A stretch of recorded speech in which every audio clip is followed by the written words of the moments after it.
I'm here with Peyton Jones, Church Planting Ninja. Do you still go by that? I I always thought that still was a get cool. called that. Yeah. It's like a moniker. It's something Yeah, that someone stapled to me and it's stuck. I still see the little logo in my mind when I see and I say that line. But we're not just talking about being a church planting ninja. We Mm, are. It is May 4th, at least the day that this video is releasing, and it's May the 4th be with you. Big Star Wars mm. holiday, and I thought, man, you know what? Who is a Star Wars nerd, but who also has a ton to say about discipling leaders? Peyton Jones. And I thought it would just be a fun little, just like a TV special that we're doing here on the YouTube today, and getting to talk about all things leadership development, discipling leaders, church planting, but with a subtle nod, maybe an Easter egg to Star Wars. So, Peyton, I thought of you at first. When we connected in 2019, I got to go on a trip with Mac to LA and spend some time with you. We did some um, uh, leadership conversations, which you could check them out here on the channel. They're amazing. But I was like, man, I love Peyton's heart. And then just a couple weeks ago, I saw this video that you guys have on your Newbreed YouTube channel, and you're talking about church planning and overcoming bottlenecks of church planning networks, but you're using Star Wars kind of as the visual. And I was like, man, I think if there's a perfect kind of topic to talk about on this Star Wars day, I'd love to pick your brain about that, because there was some nuggets inside of that. And obviously somebody can go and just watch the video. So you don't have to do the whole thing, but if you're pulling some pieces out, and if there's something to challenge anybody who's watching this video today, I just wanted to kind of open up and this be a, blank space question. Give us some insights from this video. And I Okay. think you even have some slides. Well, and I want to thank you for having me on for Star Wars. It's an honor to be associated with Star Wars. Back when I was doing Church Planter magazine, we did the Church Planter podcast, which was the first regular, I didn't know this till recently. It was the first regular church planting podcast.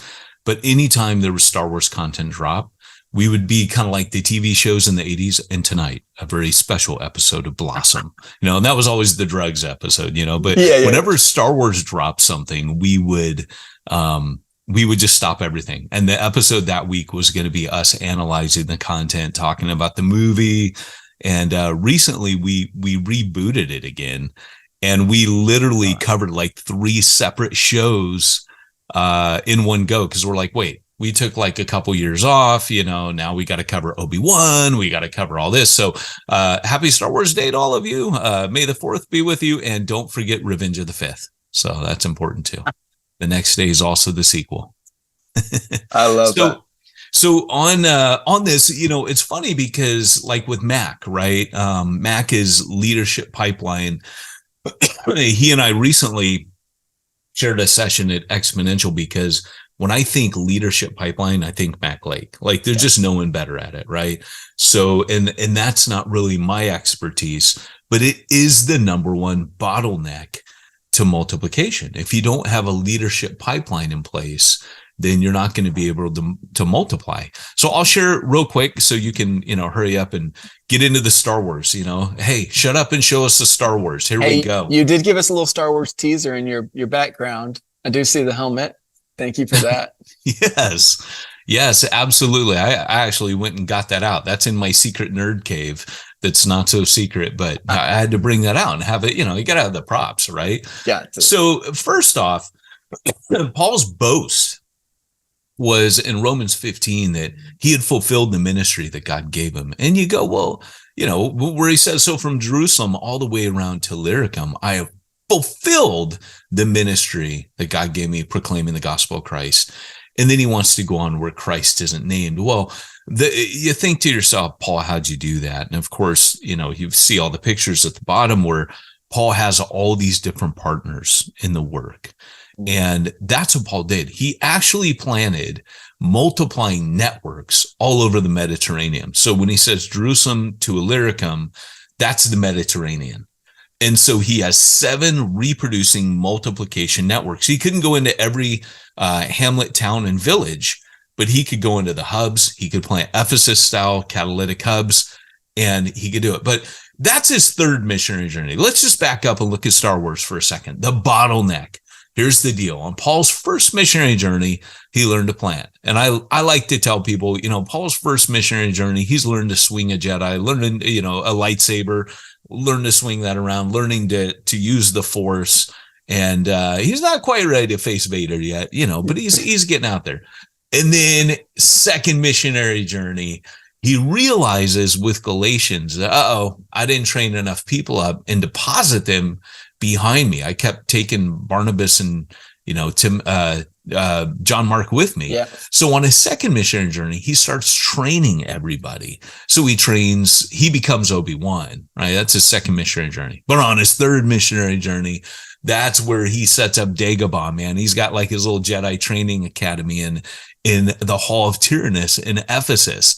So now he's training up Obi-Wans. In fact, the reason I say that is out of the 7 churches of Asia, which Ephesus is always mentioned first, that was one of those 7 networks that Paul planted. And he does something he's never done before. He just camps out. And because again, leadership pipeline, that's what causes multiplication, is having a good leadership pipeline. So Paul, for the first time, whereas he's been spending 3 to 4 months in each town, he says, I'm going to spend 3 years in this place. Mm-hmm. And so he becomes Yoda. He's just training the guys like Epaphras who plant Colossia. The church in Colossia was planted by Epaphras, and one of the others was planted by Epaphras. So, and then he's training guys like Titus too, right? Who plant multiple churches on the Isle of Crete. So when you're planting and you're now training serial planters who are planting multiple, you're Yoda, right? And Paul just camps out 3 years till he moves on again. So this is your church planting movement pipeline. Luke's plant churches, Obi-Wan's train planters, Yoda's train trainers. And an Obi-Wan can train a ton of Lukes. And we see this, right? Like I'm a trainer. I can train Luke Skywalkers all day. But most networks bottleneck here. And here's why. It goes back to leadership pipeline. They don't train planters to become trainers. Now, I was a trainer when I met Mac, but I think Mac is the best trainer on the planet. I just think there's no trainer like him. I mean, I became, double or triple the trainer I was as a result of being around Mac. But of the dark side, this is right. Not what I'm saying about Mac, but that let's go back for a second.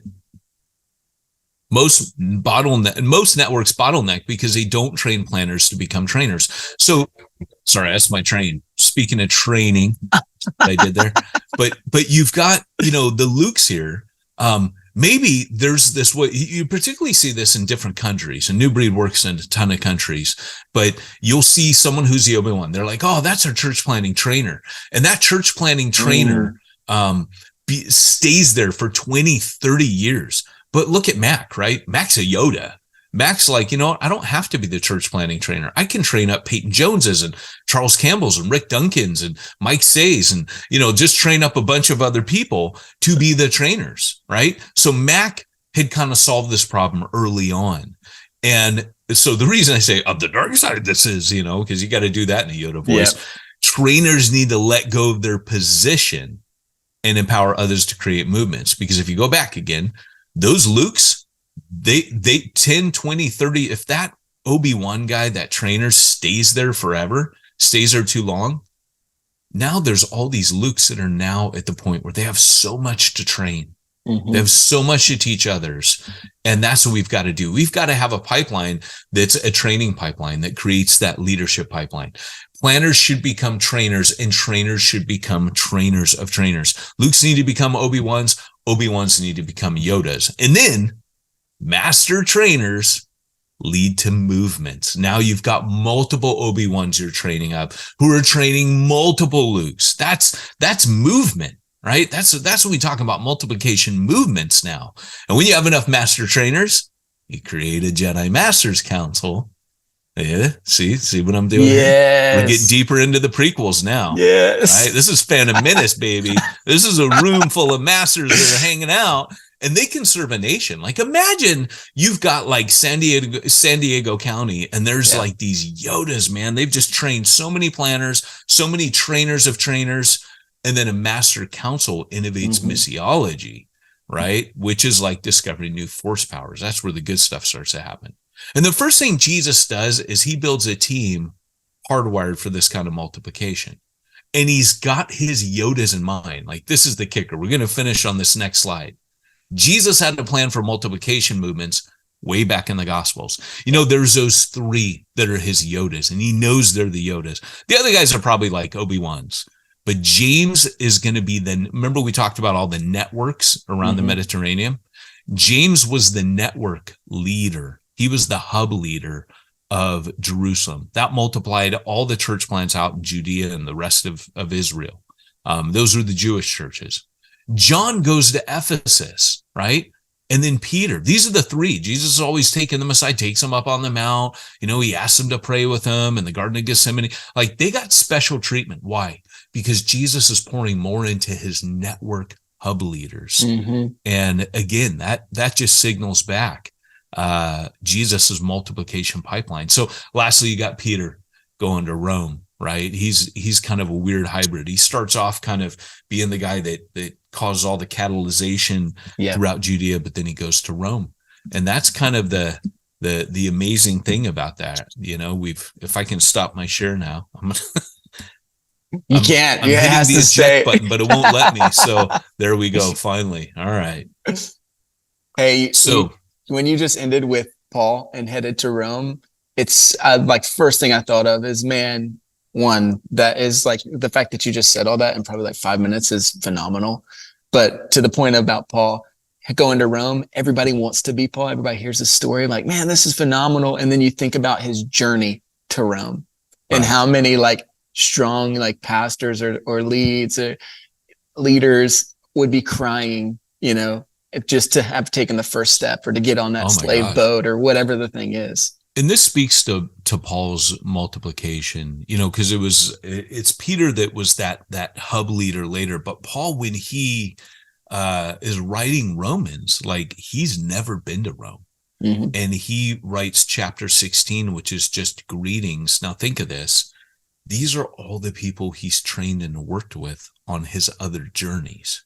Yeah. And there's multiple churches in Rome. So again, that's that catalytic multiplication hub thing going on, where now there's multiple churches in the biggest city in the world, and Paul's never even had to go there. That's how good he was at multiplying leaders. That is exactly what I wanted.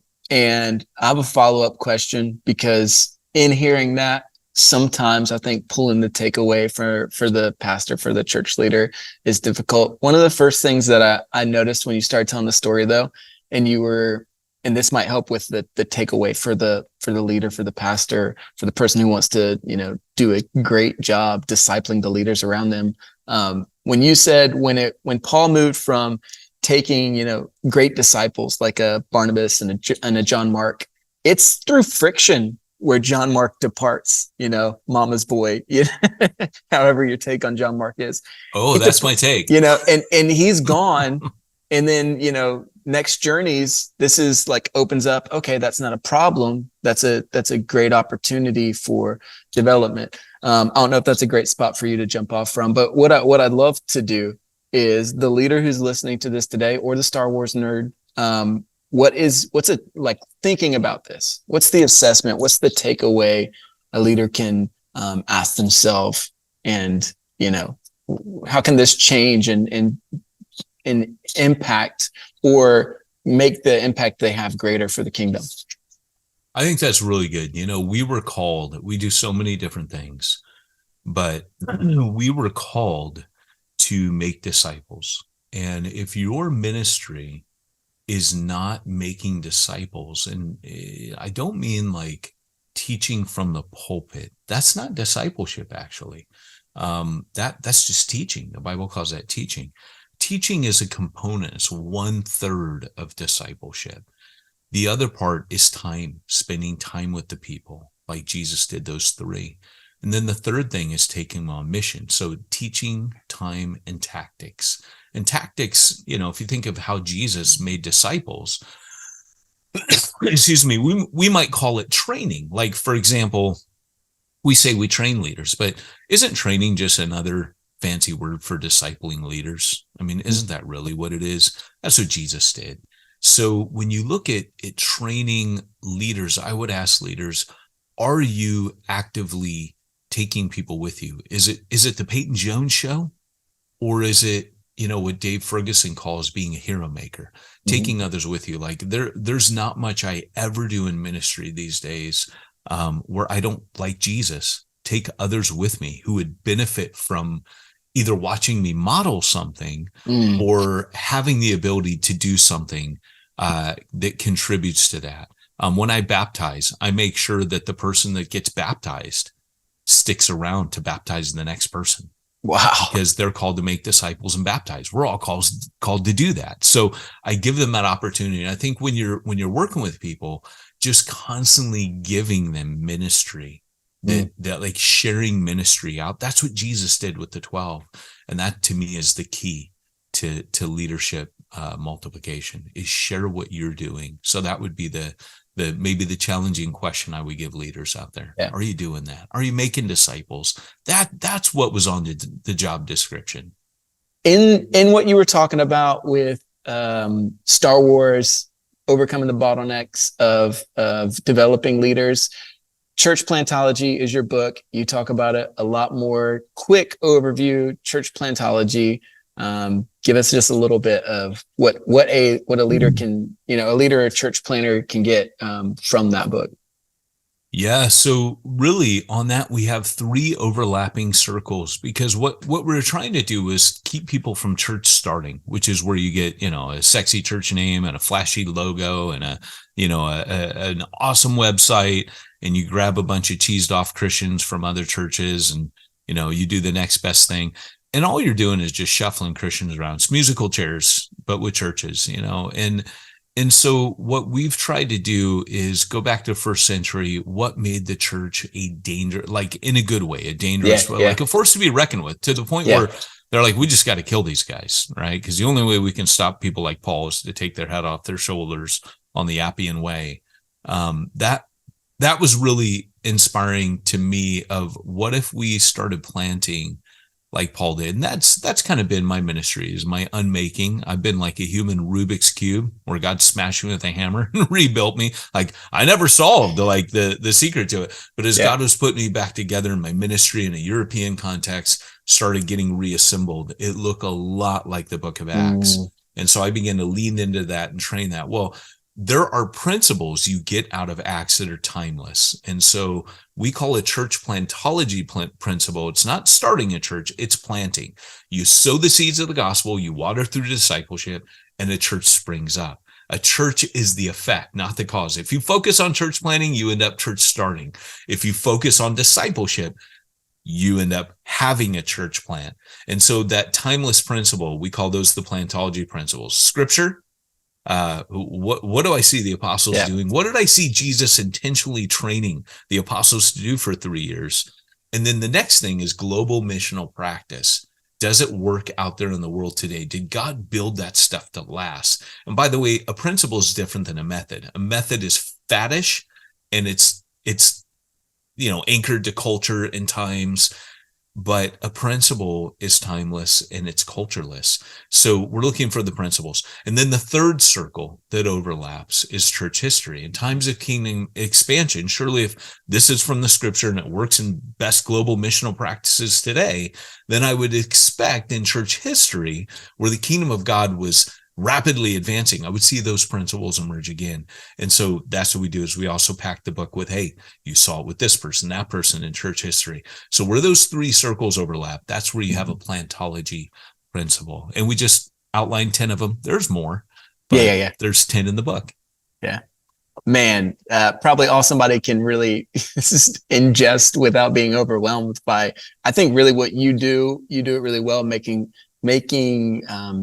those concepts, those principles so simple, and somebody can just take an easy next step. And that's what love about the book. Newbreed, we talked a little bit about it. Where can people go to find out more about the resources that you guys have?